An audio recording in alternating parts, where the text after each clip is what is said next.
Mari kita berdoa. Ya Tuhan, berkatilah kami dengan firman-Mu ini dan jadikan berkat di dalam kehidupan kami. Amin. Bapak Ibu yang dikasihi oleh Tuhan Yesus, firman Tuhan kepada kita malam ini terambil dari Bilangan pasal 6 ayat 10 sampai ayat 26. Saya akan bacakan kepada kita. Pada hari yang ke-8 haruslah ia membawa 2 ekor burung tekukur atau 2 ekor anak burung merpati kepada imam ke pintu kemah pertemuan. Maka haruslah imam mengolah yang seekor menjadi korban penghapus dosa dan yang lain menjadi korban bakaran dan mengadakan perdamaian bagi dia, oleh karena dia telah berdosa dengan berada dekat mayat. Pada hari itu juga ia harus menguduskan kepalanya dan mengkhususkan waktu kenajirannya bagi Tuhan. Ia harus membawa seekor domba jantan berumur setahun menjadi korban penebus salah. Hari-hari yang sudah lewat dianggap batal karena rambut kenajirannya telah menjadi najis. Dan inilah hukum tentang seorang najis. Apabila waktu penajirannya genap, ia harus dibawa ke pintu kemah pertemuan. Dan ia harus mempersembahkan sebagai persembahan kepada Tuhan seekor domba jantan berumur setahun yang tidak bercela untuk korban bakaran, dan seekor domba betina berumur setahun yang tidak bercela untuk korban penghapus dosa, dan seekor domba jantan yang tidak bercela untuk korban keselamatan. Juga sebagai roti yang tidak beragi, yang roti bunda dari tepung yang terbaik, yang diolah dengan minyak, dan roti tipis yang tidak beragi, diolesi dengan minyak, serta dengan korban sajian dan korban curahannya. Lalu haruslah imam membawa semuanya itu ke hadapan Tuhan dan mengolah korban penghapus dosa dan korban bakarannya. Domba jantan itu haruslah diolahnya sebagai korban keselamatan bagi Tuhan, beserta sebakul roti yang tidak beragi.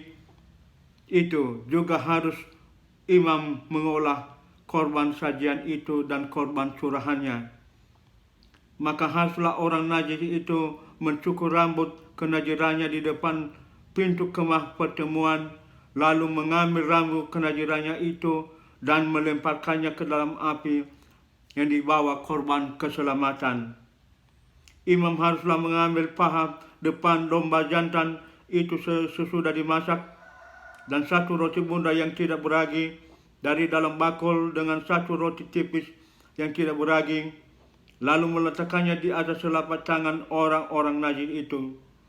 Setelah orang itu mencukur rambut kenajirannya, kemudian haruslah imam mengunjukkan semuanya itu di hadapan Tuhan sebagai persembahan unjukan. Semuanya itu menjadi bagian kudus bagi imam, beserta dada persembahan rujukan dan beserta paha persembahan khusus. Sudah itu barulah boleh orang najis itu minum anggur. Itulah hukum tentang seorang najis yang menajarkan persembahan kepada Tuhan berdasarkan kenajirannya. Belum di situ apa yang ia mampu mempersembahkan di samping itu, sesuai dengan bunyi nazar yang diikrarkannya. Demikianlah harus dilakukannya berdasarkan hukum tentang kenajirannya. Tuhan berfirman kepada Musa, "Berbicaralah kepada Harun dan anak-anaknya, beginilah harus kamu memberkati orang Israel. Katakanlah kepada mereka, Tuhan memberkati engkau dan melindungi engkau. Tuhan menyinari engkau dengan wajahnya dan memberi engkau kasih karunia. Tuhan menghadapkan wajahnya kepadamu dan memberi engkau damai sejahtera."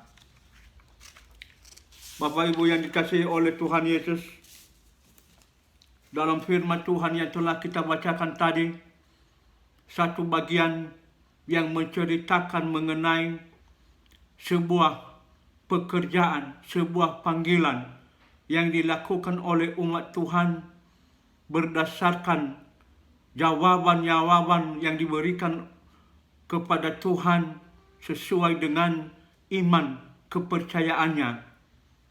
Jadi ini bukan sebuah jabatan yang telah ditentukan seperti imam besar, imam, raja, nabi, yang semuanya itu ada panggilannya dan ada pilihannya. Tapi ini adalah sikap seseorang yang mau menyatakan suatu kegembiraan, yang mau menyatakan sebuah kerelaan untuk dipersembahkan kepada Tuhan. Dan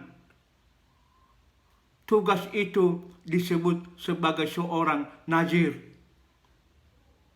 Jadi seorang nazir adalah seorang yang mengambil sebuah keputusan,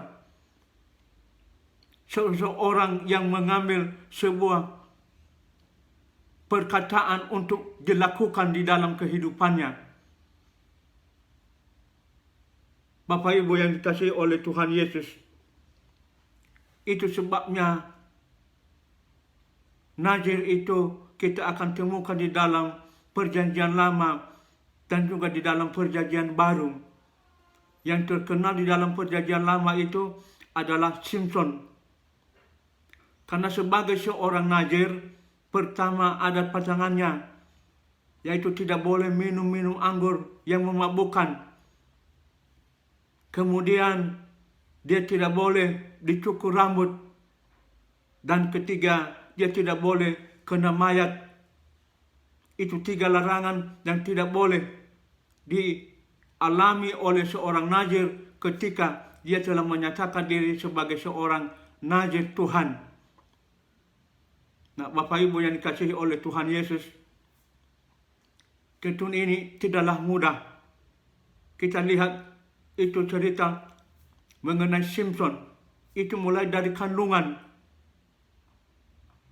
Tuhan mengatakan kepada ibunya agar anak yang ada di dalam kandungan itu tidak boleh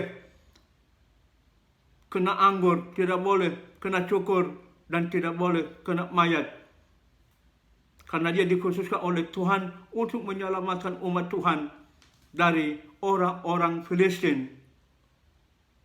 Ada juga seperti Samuel, memang tidak semua seperti Simson, tetapi diingatkan supaya tidak minum anggur.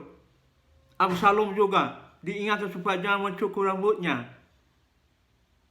Tidak semua, tetapi ada ciri-ciri daripada seorang nazir. Bapak Ibu yang dikasihi oleh Tuhan Yesus, pertanyaan kita bagaimana di Perjanjian Baru?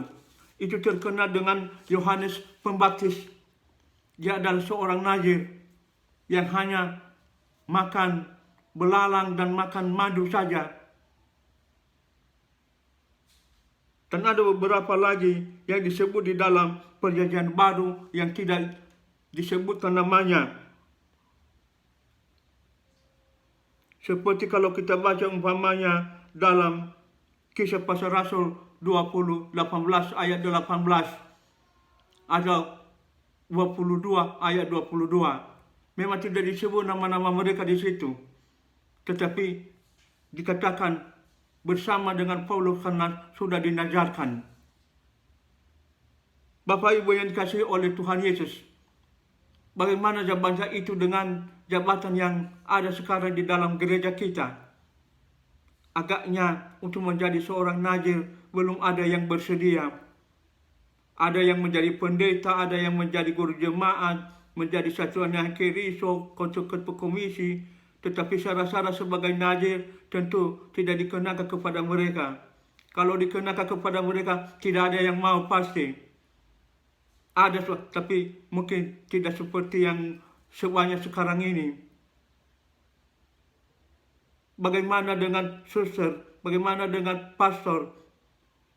Apakah mereka juga disebut nazir? Tidak, karena ada yang tidak mereka lakukan sebagai syarat-syarat sebagai seorang nazir. Tetapi kita bersyukur melalui perjanjian baru di dalam Efesus pasal 5 ayat 18. Efesus pasal 5 ayat 18. Dia mengatakan bahwa janganlah orang mabuk-mabuk dengan anggur, tapi biarkanlah dia mabuk dengan Roh Kudus. Jadi boleh semua orang mabuk oleh Roh Kudus, dipenuhi oleh Roh Kudus. Itu boleh. Dan itu adalah bagian dari seorang nazir kalau kita lihat untuk sekarang ini.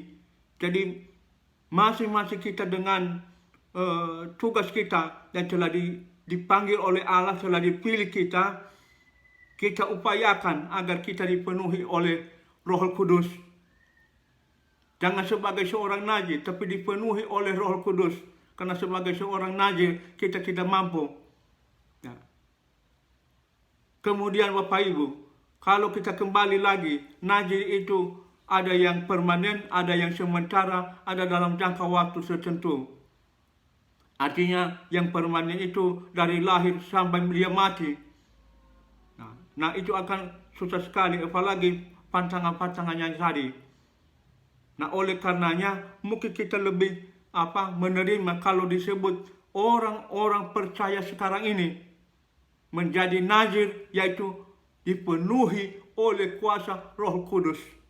Karena dengan dipenuhi oleh kuasa Roh Kudus, kita yakin dan percaya dipenuhi oleh kecerdasan, dipenuhi oleh hikmat.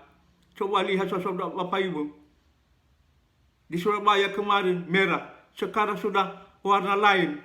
Itu berarti Tuhan masih mengasihi kita. Tuhan masih memberi kita kekuatan, kesempatan untuk melakukan yang terbaik selama kita hidup.